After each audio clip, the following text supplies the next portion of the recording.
आप सभी को मेरा प्यार भरा नमस्कार। मैं आपका दोस्त लक्की चौधरी। तो आज एक नए टॉपिक के साथ नई वीडियो में आपके सामने हाजिर हूँ। तो देखिए, जैसे मैंने आपको पहले वीडियो में बोला है और खुद भी बोला है कि जिस परमात्मा ने, जिस भी शक्ति ने हमें पैदा किया है उसके लिए कुछ करना है। तो वैसे तो हम बहुत छोटे से प्राणी हैं, उनको कोई कुछ नहीं दे सकता, लेकिन फिर भी जब उन्होंने हमें पैदा किया है तो कुछ ना कुछ तो अपनी तरफ से करना चाहिए ना। तो मैंने यही एक शुरुआत की है।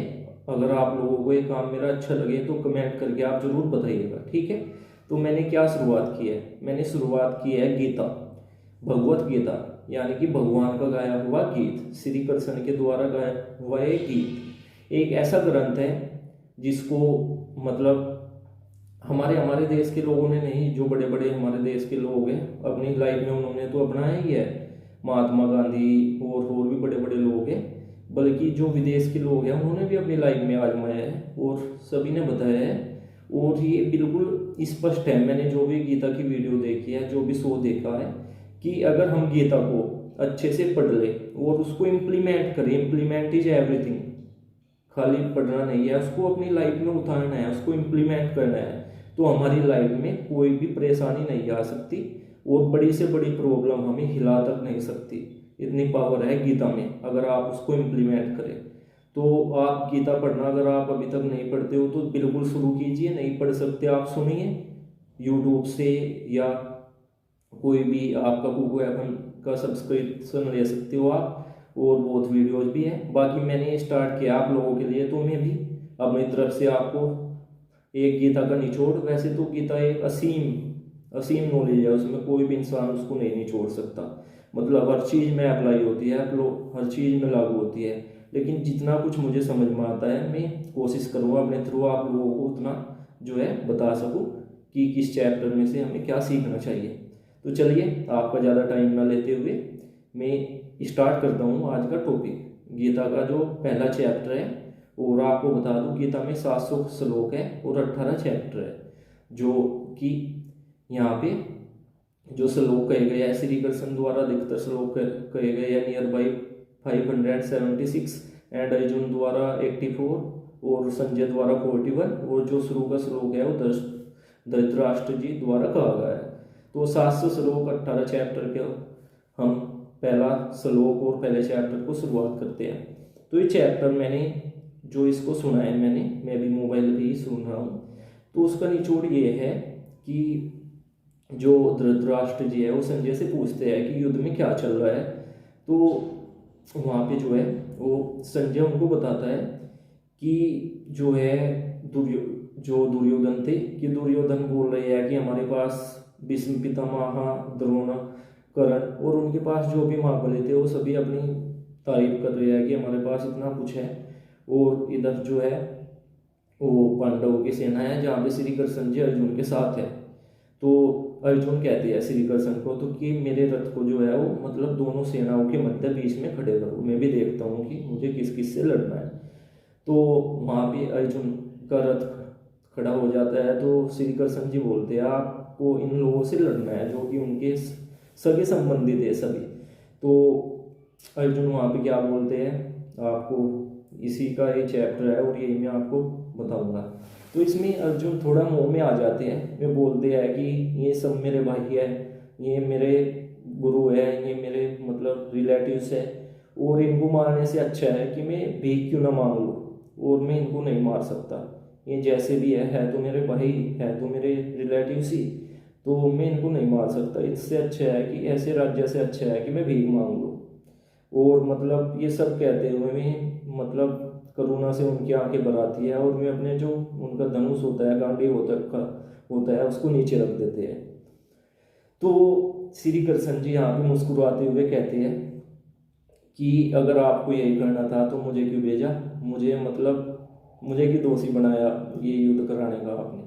अगर आपको यही करना था तो आपने मुझे क्यों दोषी बनाया। और उनको एक बहुत अच्छी नॉलेज देते हैं कि आप यहाँ पे किसी का भी कोई मतलब किसी को आप नहीं मार रहे हो, ठीक है। दरअसल बात यह है कि जो गीता है उसके माध्यम से भगवान हमें बहुत कुछ सिखाना चाहते थे। और ये मतलब युद्ध तो श्री कृष्ण जी द्वारा किया हुआ ही है। अर्जुन जो है एक मोरा था, बस, नहीं तो सब कुछ यहाँ पे भगवान श्री कृष्ण ने किया है।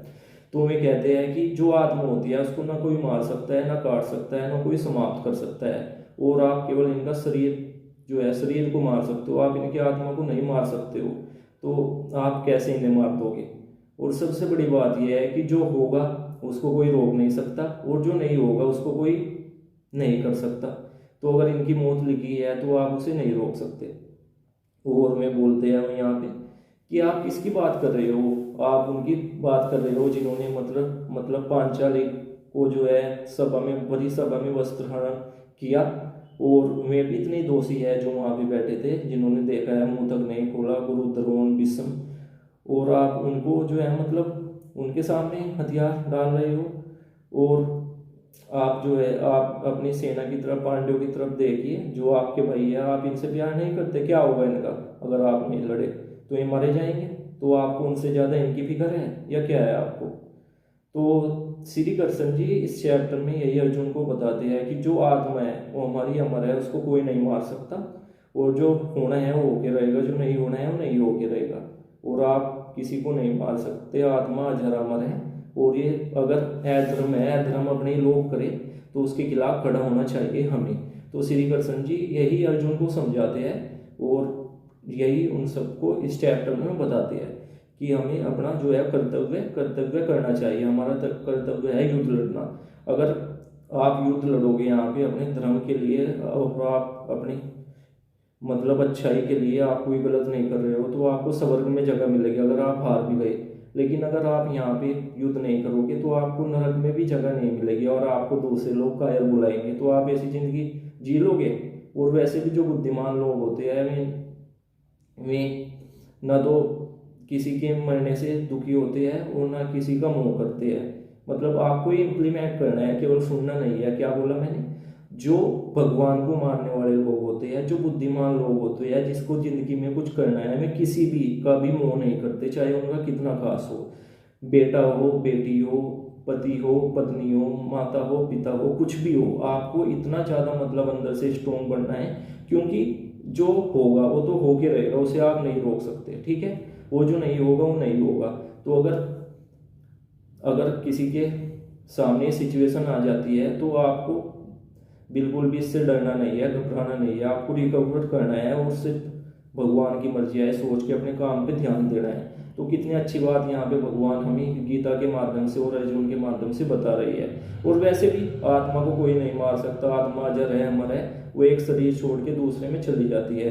तो जब आत्मा हमारी एक शरीर छोड़ के दूसरे शरीर में जा रही है, तो वो तो आत्मा को तो कोई दुख नहीं है, वो तो चली गई। और आप उसके जो आप गुजर जाता है वहाँ पे आंसू बहाते हो, उसको याद करते हो, आप अपनी ज़िंदगी भी खराब करते हो, तो अच्छी बात नहीं है।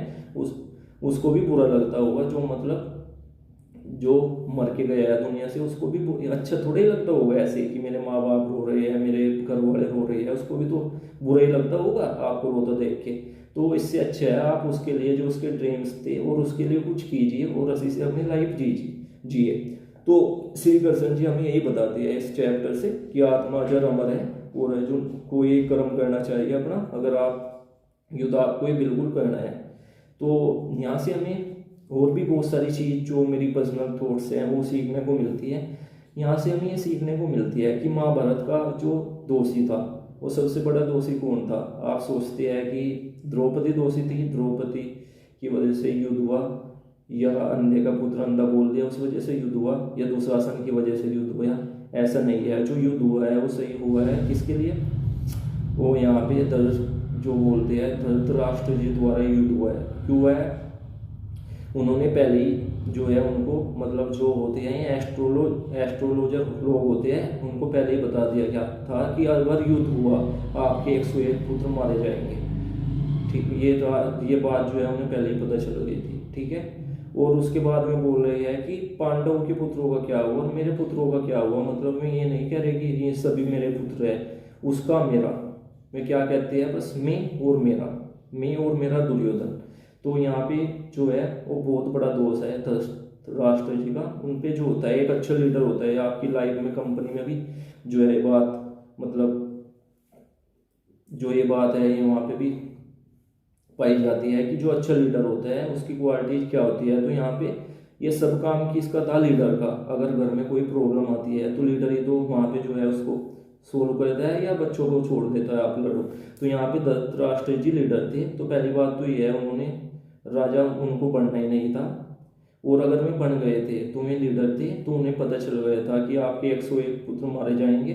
तो वे मिलके कृष्ण जी थे वहाँ पे, मिलके संवाद कर सकते थे कि आप जो है मिल बांट के हम आपस में कर लेंगे, ऐसा कुछ नहीं है।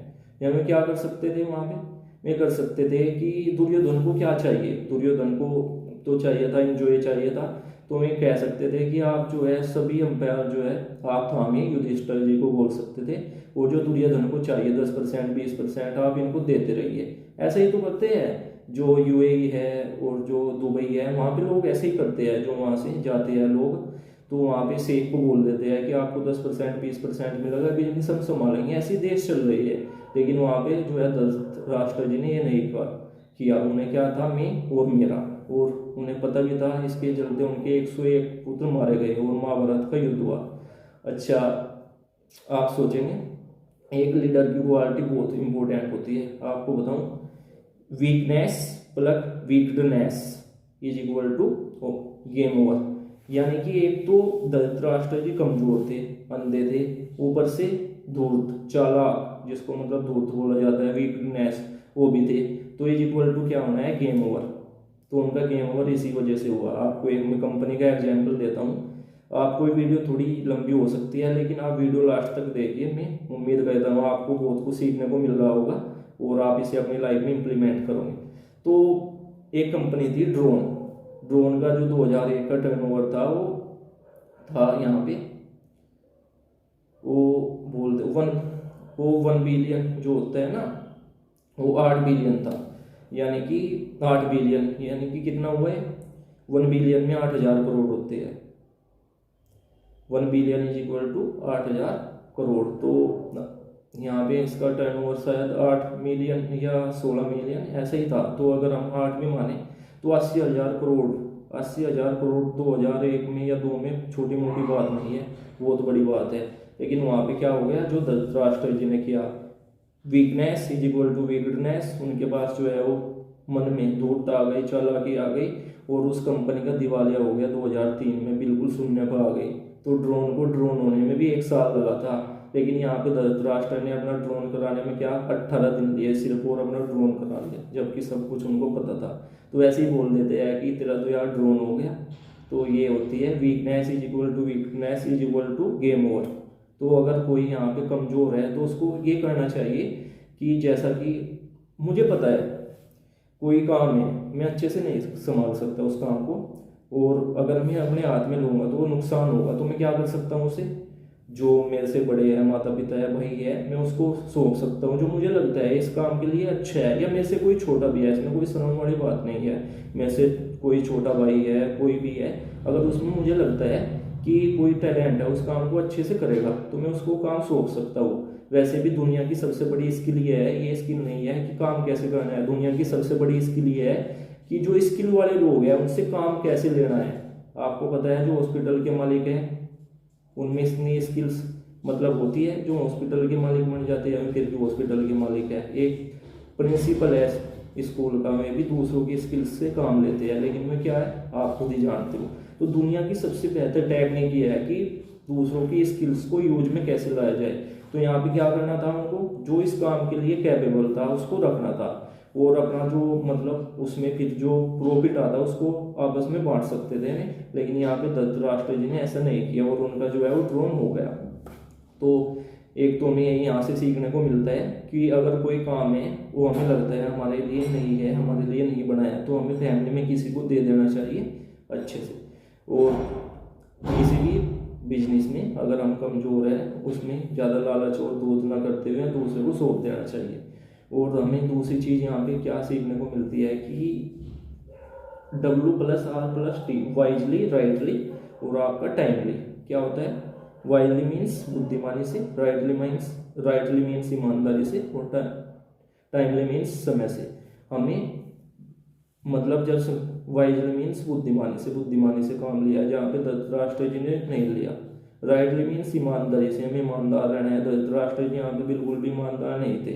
टाइमली मीन्स टाइम से, अगर महाभारत के युद्ध के बाद धृतराष्ट्र जी को बुद्धि आई तो टाइम तो चला गया, तो फिर क्या फायदा।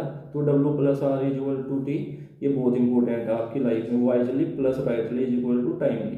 तो ये हमें यहाँ पे धृतराष्ट्र जी ने ये नहीं किया, इस वजह से उनके 101 पुत्र मारे गए। अब टाइम चला गया, अब क्या कर सकते हैं, हमें कितना ही वाइज हो जाए, कितना ही राइट, अब हमें कुछ नहीं कर सकते। तो ये तीनों चीज़ महत्वपूर्ण है। और एक यहाँ पे होती है आपकी क्रिटिकली कैपेबिलिटी मैट्रिक्स। क्या बोला मैंने, क्रिटिकली कैपेबिलिटीज मैट्रिक्स, मतलब जो किसी काम को करने की योग्य है उसी को काम देना, जो मैं पहले बता चुका हूँ इस वीडियो में, और अच्छे से इसको हम डिस्क्राइब करते हैं।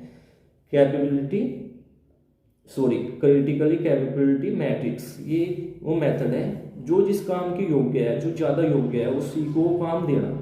जैसे मैंने आपको एग्जांपल दिया, मानो मुझे बिजनेस करना है, मेरे पास पैसे है, ठीक है, और मुझे जो है मतलब दूध का काम करना है मुझे, ठीक है, और उसके बारे में मुझे नॉलेज ही नहीं है बिल्कुल भी।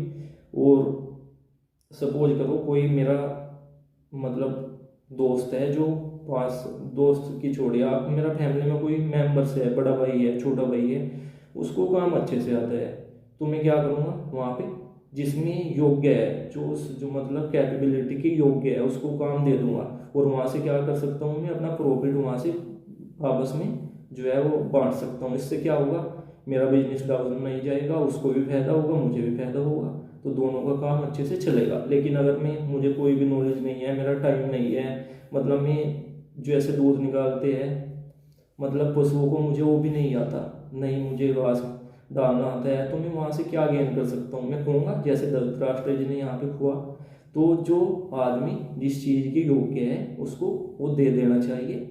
यही हमें इस पहले चैप्टर से सीखने को मिलता है, ठीक है। तो जो हमें यहाँ पे ये बात सीखी है, मैं आपको दोबारा रिप्लाई कराता हूँ। सबसे पहले तो श्री कृष्ण जी अर्जुन को बताते हैं कि जो आत्मा है वो अमर है, अजर है, इसको कोई नहीं मार सकता, जो होना है वो होके रहेगा, जो नहीं होना है वो नहीं होगा। और जो है आप धर्म के साथ खड़े होइए, कर्तव्य करिए, अगर आपको तो अपनों के विरुद्ध भी जाना चाहिए, धर्म के खिलाफ, तो ये आपको जाना पड़ेगा। और मत देखिए आपके घर के है या क्या है, और जो इन लोगों ने किया है वो क्या था, आप ये सोच के भी आपका अंदर से खून नहीं दहल रहा। और अगर इसको आप बीच में छोड़ते हो, आप कायर कहलाओगे। अगर इस युद्ध को आप लड़ते हो, आपको स्वर्ग में जगह मिलेगी, ठीक है। और दूसरा हमें धृतराष्ट्र से सीखने को मिला कि धृतराष्ट्र ने यहाँ पे क्या क्या गलती की एक लीडर होते हुए। तो वो गलती हमें अपने बिजनेस हम कर रहे हैं, अगर अपनी फैमिली में लीडर है या कुछ भी हम काम करते हैं, तो ये गलती यहाँ पे नहीं करनी है। गलती क्या की हमने, W+R+T ये फॉर्मूला हमने सीखा है, वाइजली राइटली एंड टाइमली, जो है समय से डिसीजन लेना है, वाइजली बुद्धिमानी से, राइटली ईमानदारी से, और टाइमली टाइम से। यहाँ पे अब कोई भी बिजनेस है, कोई भी काम है, उसमें डिसीजन लेना है। दूसरी चीज हमने क्या सीखी है यहाँ पे, वीकनेस = गेम ओवर। अगर हमारे अंदर कोई कमी है और हम धूर्त भी है उसमें, चालाक भी है उस बिजनेस में, तो हमारा गेम ओवर होना ही होना है। ऐसे नहीं चलेगा कि मैं किसी के साथ पार्टनरशिप कर रहा हूँ, वो किसी काम में अच्छा है और मुझे कुछ आता है तो है ही नहीं, बल्कि मैं सोच रहा हूँ उसका फायदा भी उठा लूँ, तो मेरा क्या होगा, मेरा गेम ओवर हो जाएगा, ठीक है। Weakness = game over. वो थर्ड चीज क्या होती है यहाँ पे, capability matrix, critically capability matrix. ये क्या होती है, जो कोई योग्य है फैमिली में या कोई बिजनेस में, उसको वही काम कराना। अगर कोई कंपनी में वाइस प्रेसिडेंट है, उसको हम चाहे बनाने के लिए बोलेंगे तो बना तो देगा वो, लेकिन हम टाइम किसका वेस्ट कर रहे हैं, अपना भी टाइम वेस्ट कर रहे हैं, उसका भी। अगर उसके पास इतनी स्किल्स थी तो क्या कर सकता था वहाँ पे, और आपने उसे चाय बनाने पे लगा दिया। तो दुनिया की सबसे बड़ी स्किल्स यही है कि स्किल्स वाले लोगों से काम कैसे लेना है, जो उस काम की योग्य है उसको काम देना है, ठीक है। तो इस वीडियो में इतना ही। आशा करता हूँ आपको गीता का ये पहला चैप्टर, और जो मैंने अपनी तरफ से यहाँ पे एफर्ट्स डाला है, आपकी समझ में आया होगा, और आप इसे अपनी लाइफ में जरूर अप्लाई करोगे। क्योंकि श्रीमद् भगवद गीता एक ऐसा ग्रंथ है, एक ऐसी चीज है जिसने अपनी लाइफ में इम्प्लीमेंट कर लिया, वो उसको दुनिया की कोई भी परेशानी दुखी नहीं कर सकती, और उसको कोई भी दुख नहीं सता सकता। तो आज की वीडियो में इतना ही।